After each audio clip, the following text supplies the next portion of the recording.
filled with thankfulness to Him who bore my pain, who plumbed the depths of my disgrace and gave me life again, who crushed my curse of sinfulness and clothed me in His love, and wrote His law of righteousness with power upon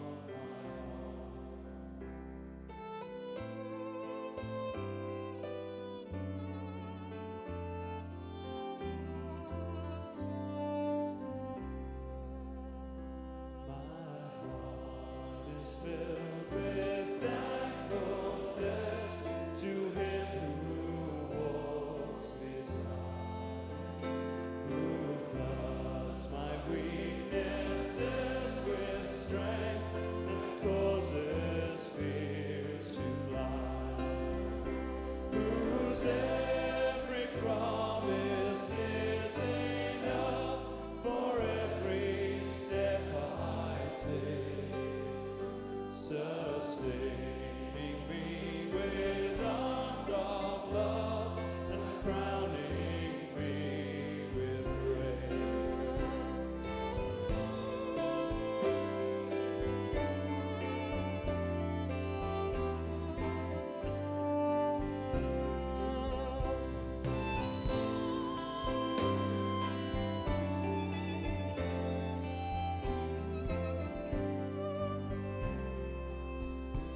My heart is filled with thankfulness to Him who reigns.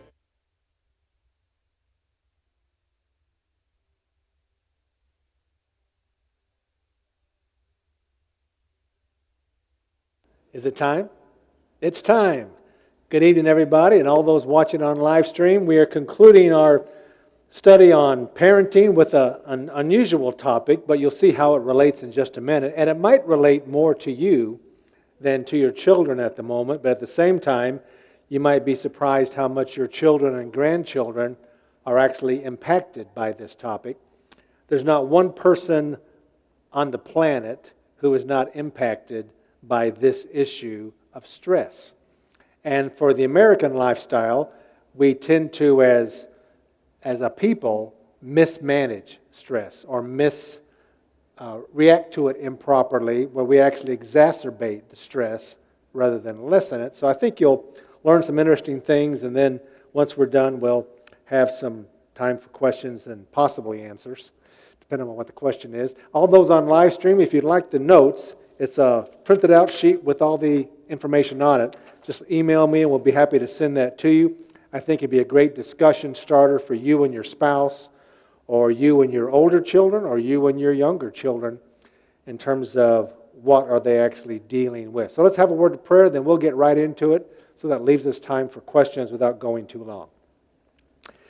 Our Heavenly Father, we thank you that we have the opportunity to study a real life, natural phenomena that often plagues, especially us as Americans, and how we might be able to approach it from a more biblical perspective and a healthy manner, instead of a avoidance or dismissal of the issue with a sense of being impervious.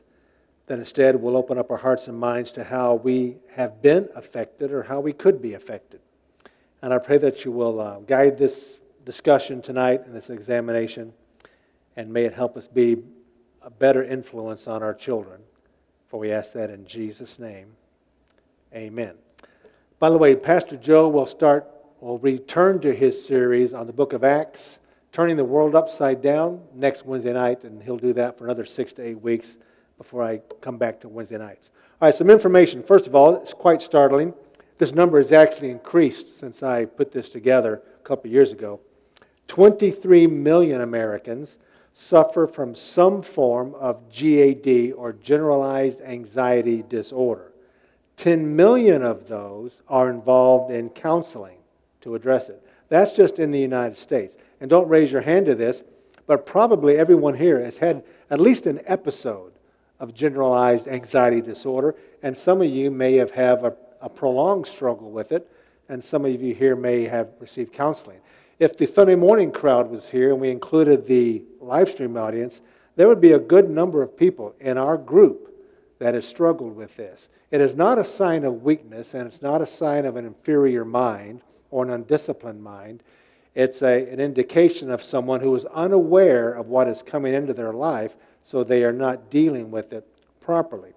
Every year, Americans spend $10 billion trying to manage the stress, with $1 billion of that going to anti-anxiety medicine.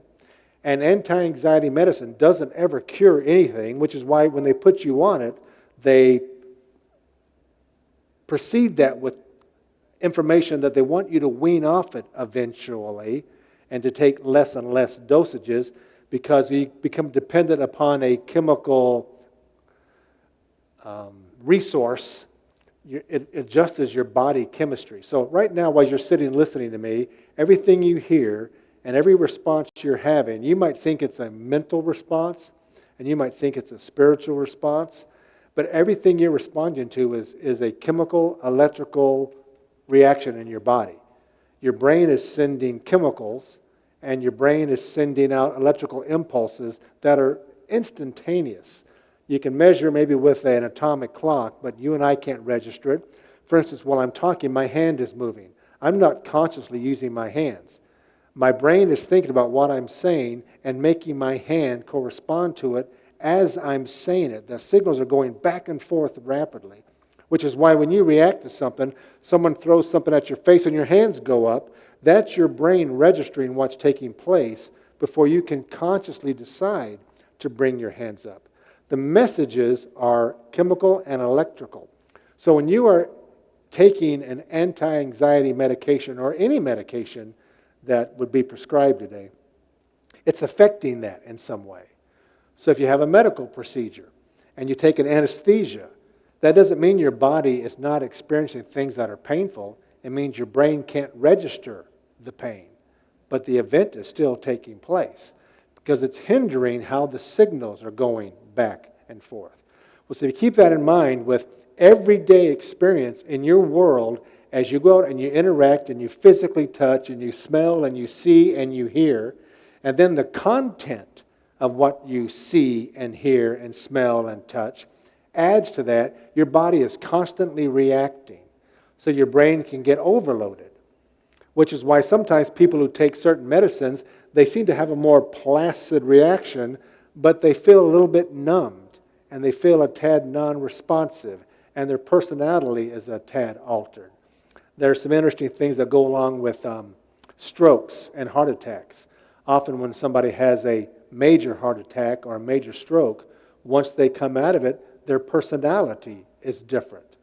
And it's not because their soul has been altered, it's their brain workings have been altered. So I would say the $1 billion spent on anti-anxiety medicine, it's a good possibility that a lot of that money is being ill spent. And I'm not speaking out against medications, but they are not a solution. They are a coping mechanism, and hopefully we can go beyond coping to superseding this terrible thing. 80% of all healthcare expenditures target stress-related illnesses. And we're going to get to that in just a moment as what some of those things are. 20% of those struggling with stress, means they're going to counseling or they're taking medication, say that their problem is their boss or their job. And what do you think the next highest one, or maybe even higher than 20% would be? A spouse. Marriage is the next stress-causing factor. So what is stress? And this is very important to understand if you want to deal with it logically and systematically. Physiologically speaking, stress is the over-arousal or the prolonged arousal of the adrenal glands. So it is a chemical response. That is why sometimes people can become addicted to adrenaline. They learn what behaviors trigger that, and it's one of the most addictive drugs known to man is adrenaline. So stress, in a physiological definition, is whatever it is that causes your brain to release adrenaline to deal with the challenge. And that can be something good or bad. It can be something you like or something you despise. Whatever causes your brain to shoot those chemicals into your body. Once the adrenaline level is elevated, it has to be reduced to avoid harmful side effects. Adrenaline is harmful. It is meant to be an immediate injection from your brain to your body to respond. It is not to be maintained at that level because it has tremendous negative impact on your organs and your well-being. It's a highly addictive drug, which makes people addicted to behaviors. Sometimes the way that people behave in a way that you know is counterproductive, and sometimes it could even be something sinful, or it might be a hyper involvement in an event or activity, and they can't seem to stop doing it. It is because that activity is causing their brain to release adrenaline, and adrenaline is both a painkiller and it is a stimulant.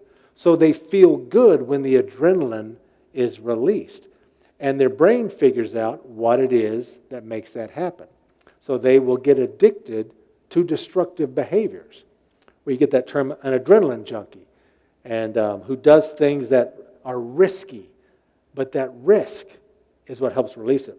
Stress can result in major health difficulties, and here's just a partial list: high blood pressure, fatty deposits in the arteries, narrowing of the capillaries, hardening of the arteries, diminished pain protection, diminished immune system, failures in the natural anti-anxiety system, digestive issues, and organ functions, and it can even produce dysfunction in relationships that are normally healthy. So if two people have been getting along for quite a while, it can even be a long-standing family relationship, all of a sudden have become conflictual. It's often due to one of the people being greatly affected by the hidden secret struggle with stress that their body's not dealing with right. If you've ever seen those Snickers commercial where somebody is hangry, where they're angry because they're hungry, that is it's a joke, but it's a joke based in reality. People get irritable when either they haven't eaten or something else can make them just as irritable. That's what stress does. And it makes you irritable to somebody who you're normally kind to. Or you snap and bite their head off, yet you're not even really mad. You wonder what makes that happen. Well, it happens for both men and women based upon your body chemistry and how well you can handle whatever object brings stress into your life. So what are some of the signs of managed stress? And by the way, it doesn't make any difference if it's good or bad. So you'd say, well, I want to stay away from hassles, and I'm going to just do good, happy things. Good, happy things also present stress. There was a great example of it last Saturday when Alabama and Georgia played. And Georgia came back with this amazing comeback, and with 2 minutes left, they go ahead in the game, and they show, I don't know if you've seen the comparison, they show the Georgia fans just going bananas in the stage. Well, that was their adrenaline filling their body, probably along with dopamine and serotonin, and they just were so chemically jacked up from this amazing comeback, and they just beat Alabama, and it flipped like that in a second on the next play when Alabama scores a 75-yard touchdown, and the energy flips. And the Alabama side is going crazy. Well, that adrenaline that went into the Georgia fans' body didn't just go away. It went into their system. And a lot of them had probably take the rest of the night just to get over it. And for many of them, that would have gone to drinking as a way to level that energy level off. But it was an immediate response that was, of course, psychological and it was cultural. But physiologically speaking, it was the brain saying to the body, this is just so good, I have to flood you with adrenaline. So people jump up and down, they scream, their arms wave, they high-five other people, they just do stupid things because at that moment they're almost out of control. So it can be a good thing and still cause stress. Or it can be a bad thing. The stress is the same, just not as pleasant. So what are some of the signs of unmanaged stress? Sleeping or eating disorders is often obviously directly tied to stress. Persistent fatigue when you wouldn't normally be that way.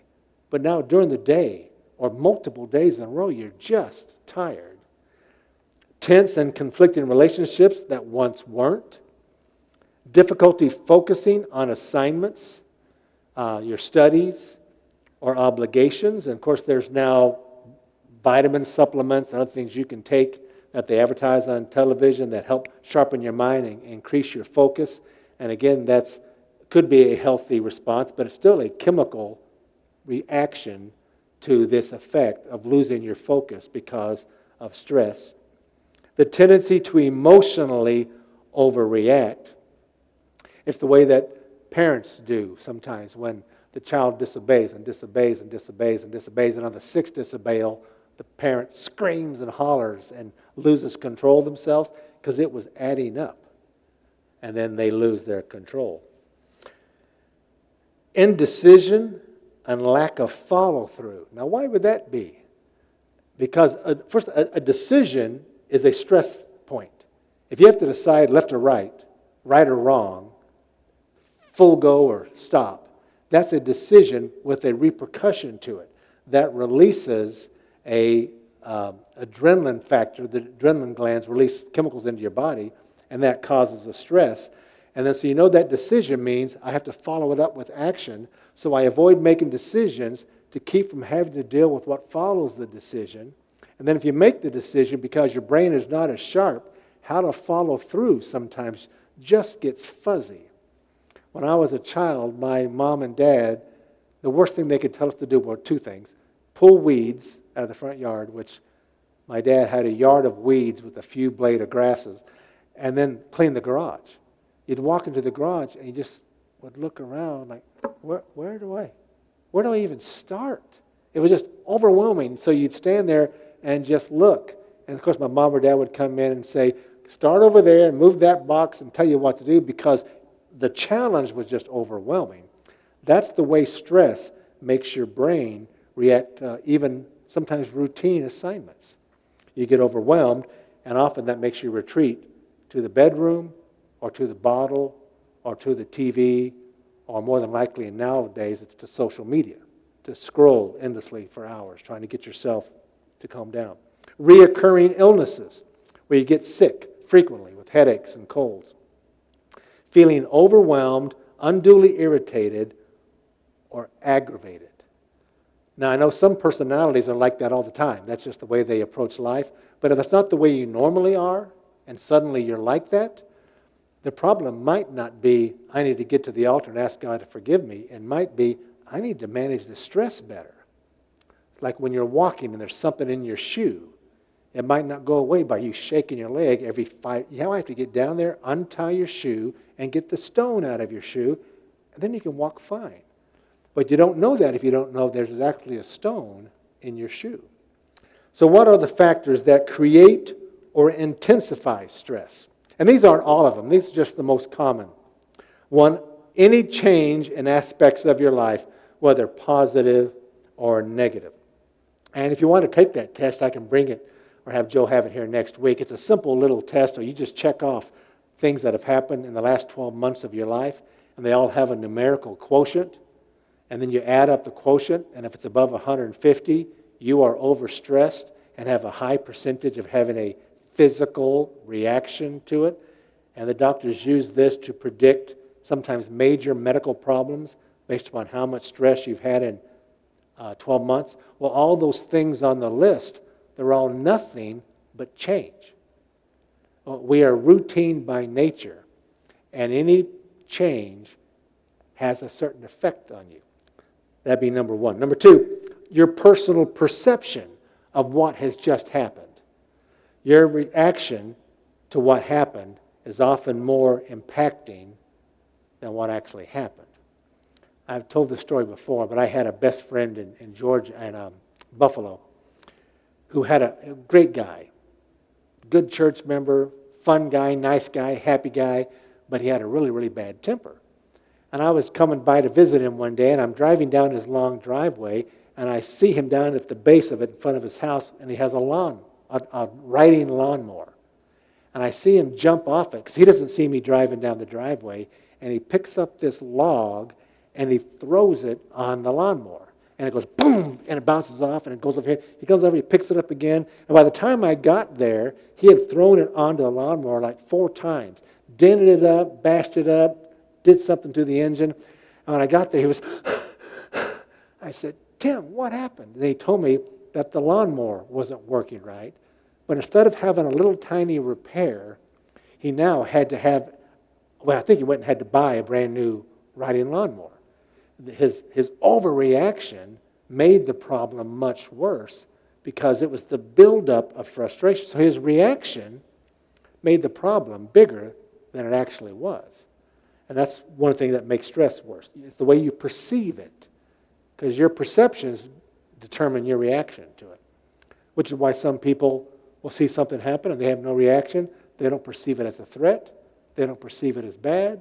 Or they don't even perceive it as being worthy of thinking about. While you see that thing as a major issue, and so your blood gets pumping and you get angry, it's because of the way you perceive it. Number 3, a home life that is not harmonious, enjoyable, or fulfilling. If you live in a home that is not a refuge, then that takes away one of the release valves of stress. So if you have a stress-filled life, and everybody has stress to some degree, if you have that and you can't go home to de-stress, which is why oftentimes people go to the bar on their way home and have a couple of drinks first, because home isn't really the refuge emotionally. Home is a place where I got to survive and eventually go to sleep. And we're doing ourselves harm by not building a harmonious home. Number 4, assignments, situations, or challenges that require a decision and an action.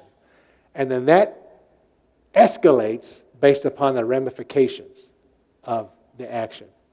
If I wanted to go over to the gym tonight and shoot some baskets, let's say, I grab a basketball, I go over there, and I shoot baskets. I'll be totally relaxed, might make a few, then make some adjustments and keep shooting and have some fun.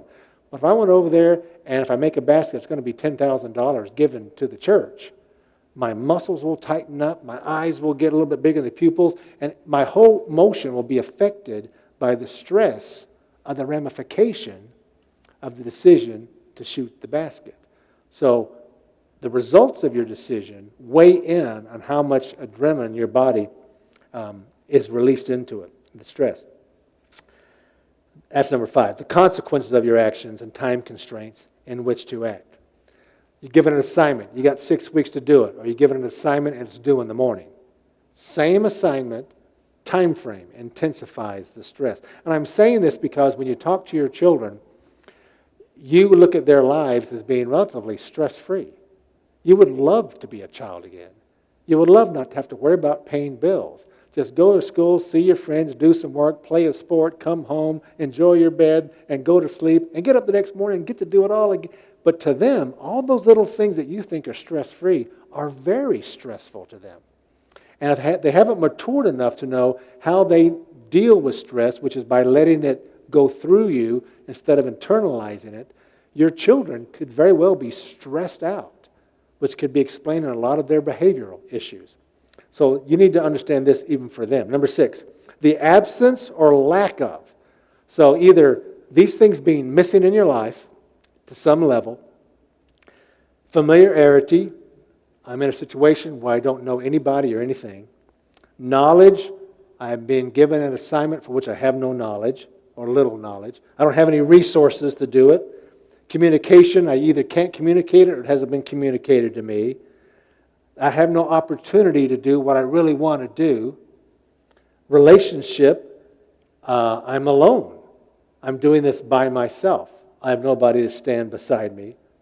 The absence or lack of faith, which is a powerful resource for dealing with stress.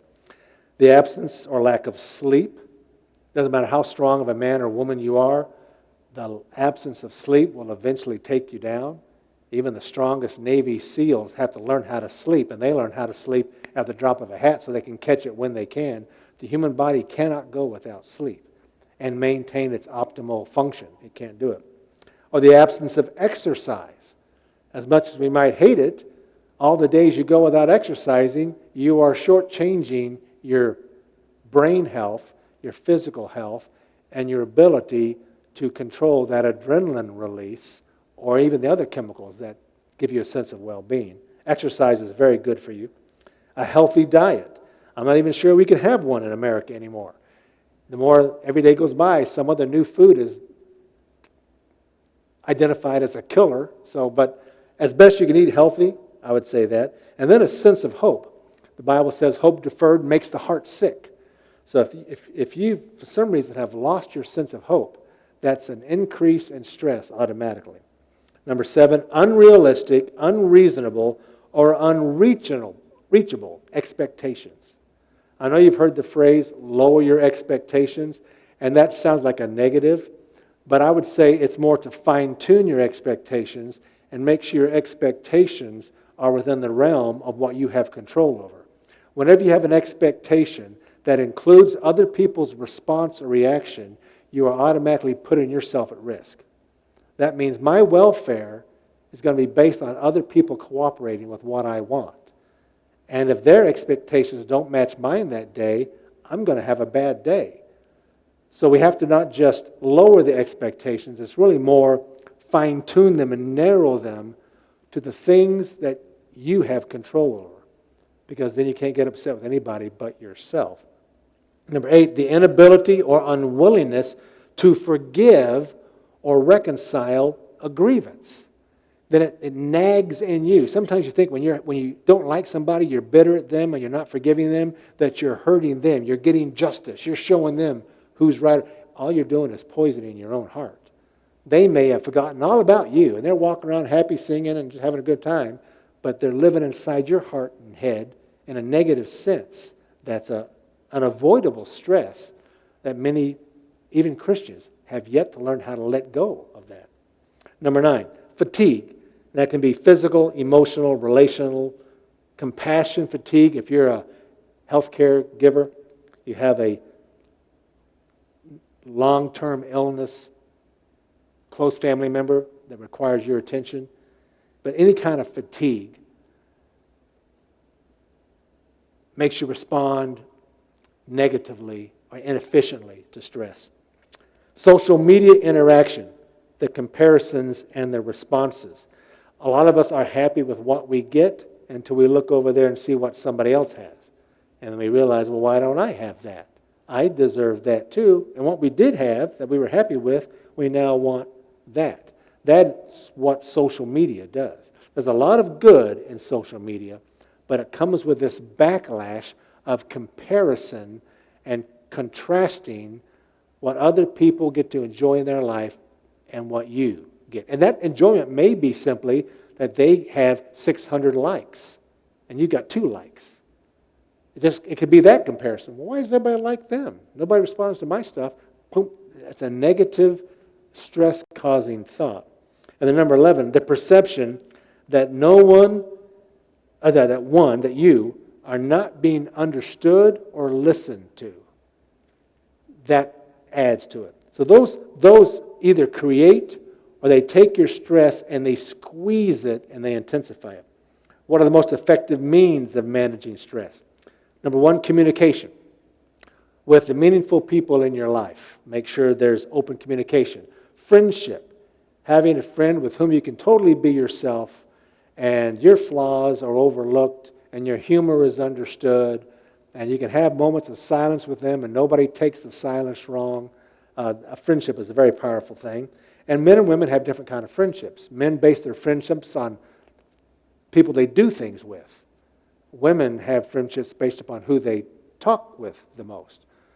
2 male friends can have a great time together and not even have a meaningful conversation because they're golfing, they're hunting, they're building something, they're doing something, and their bond is based upon what they're doing. And they'll chat while they're doing it, but the chat won't necessarily be very meaningful, which is why you have 2 males who are best friends. They might not know when each other's birthday is.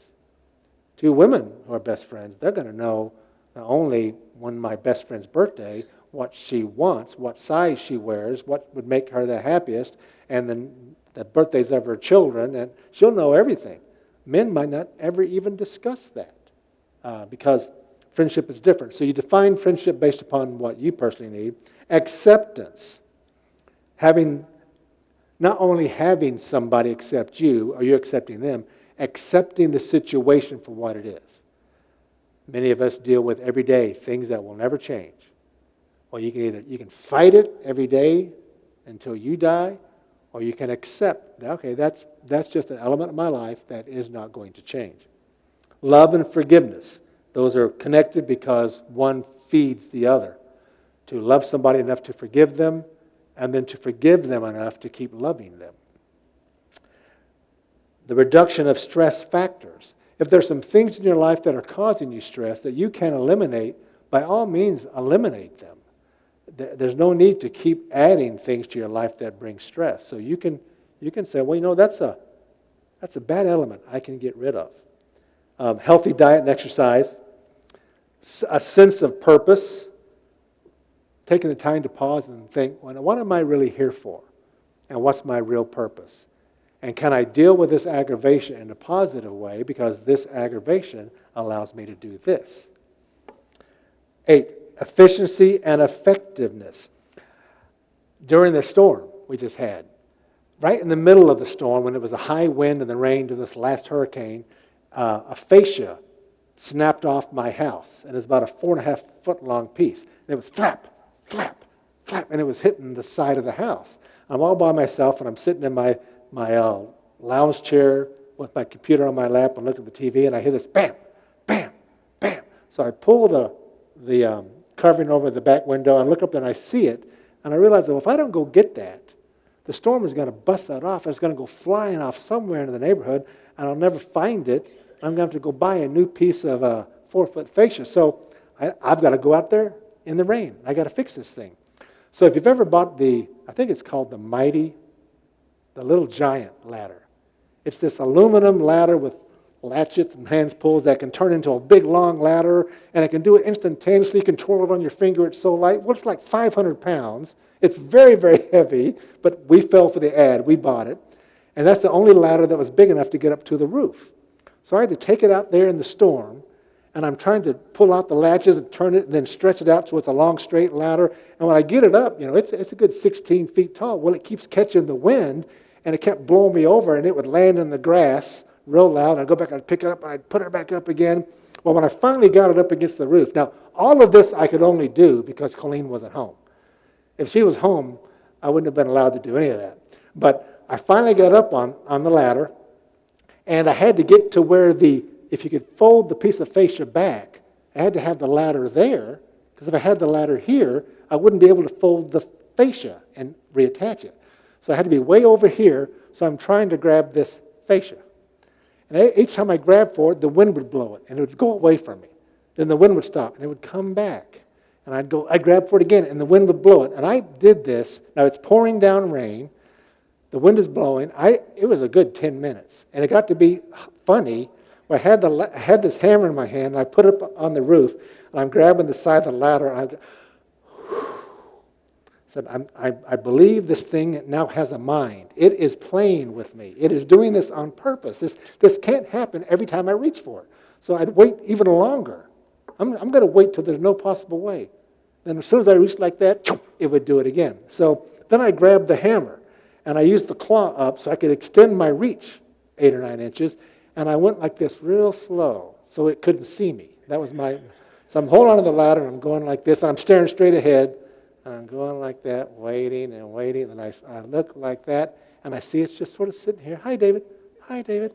And I reach it up like that. All of a sudden, the wind blows, and but it caught the hammer, and I pulled it up, grabbed the nail, poof, and I nailed it into the fascia. But when I got done, I thought that was a whole study in irritation, aggravation, trying to calm myself down over a situation that I had no real control over, but there was probably a much better way to handle it. Somebody who does that for a living probably would have known a much better way to do that. The right tools, the right kind of ladder where you can stand maybe underneath it and grab it, all those kind of things. That's what happens when you have ineffectiveness and inefficiency. Both those things add to your stress, and it did to me that day. Number 9, prayer and meditation. Now, these are not in any given order. I'm not saying prayer is the 9th thing you try. This is just a list of practicality. Prayer or meditation. And then 10, this might surprise you, marital romance and sex. And you can include in that hugging.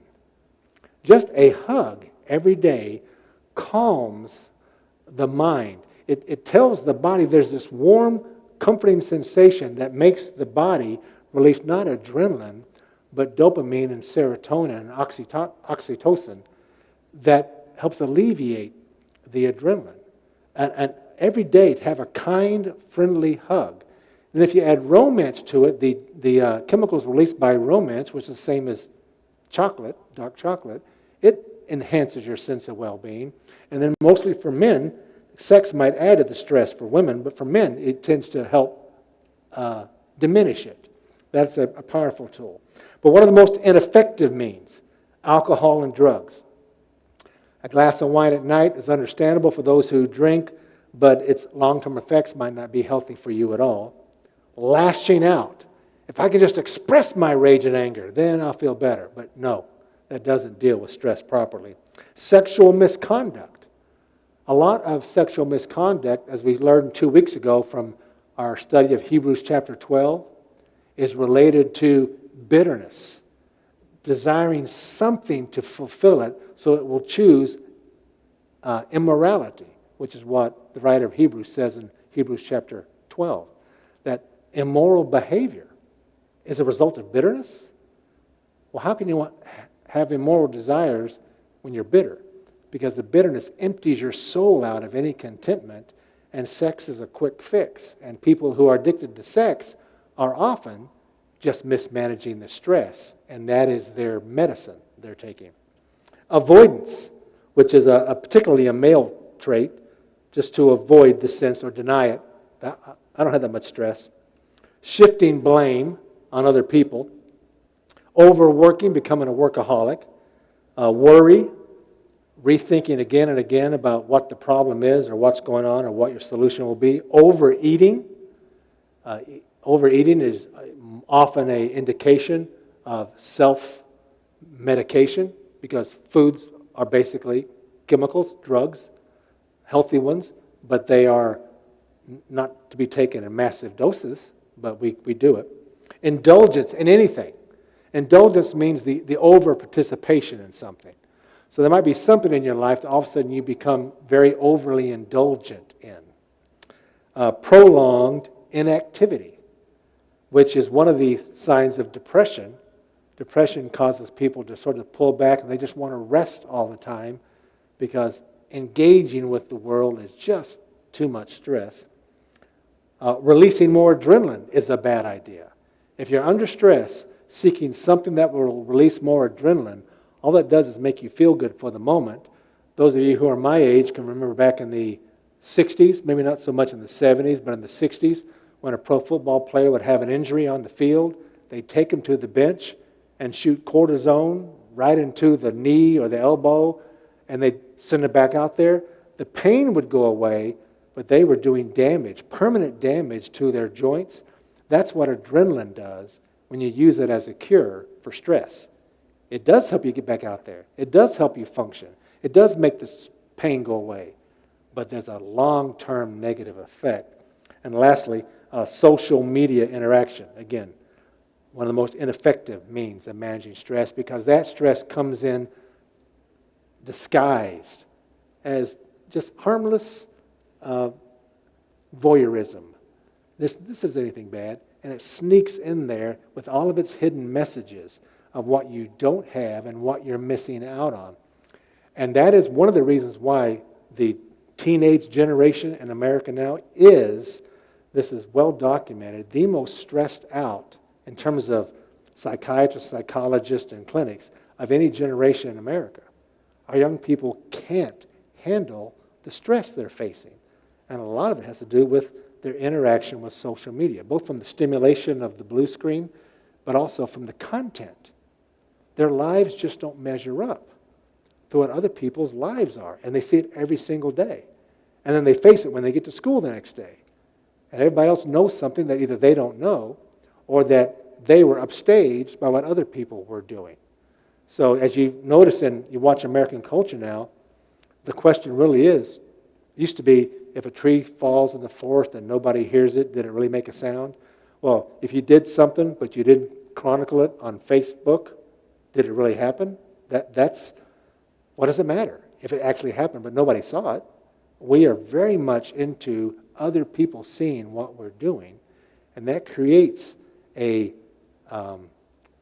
cause and effect, an action and a reaction stimulus that becomes very addictive. And for most teenagers, it's shocking, but it's very depressing. We talked about suicide a couple of weeks ago among teenagers, and it's skyrocketing. And one of the factors that psychologists are identifying, it's social media. So you have to teach your children how to manage that, how to keep the real perspective in mind. Okay, Tom, you can. We'll say goodbye to those on live stream, so they can't hear the questions anyway. Then we'll see if anybody has any questions or comments here, and then we will be dismissed. For those on live stream, thank you for being part of tonight's discussion. Hope it was of some benefit to you. If you want the notes, just email me and I'll send them to you as soon as I get your email. And God bless you. All right, I'll come down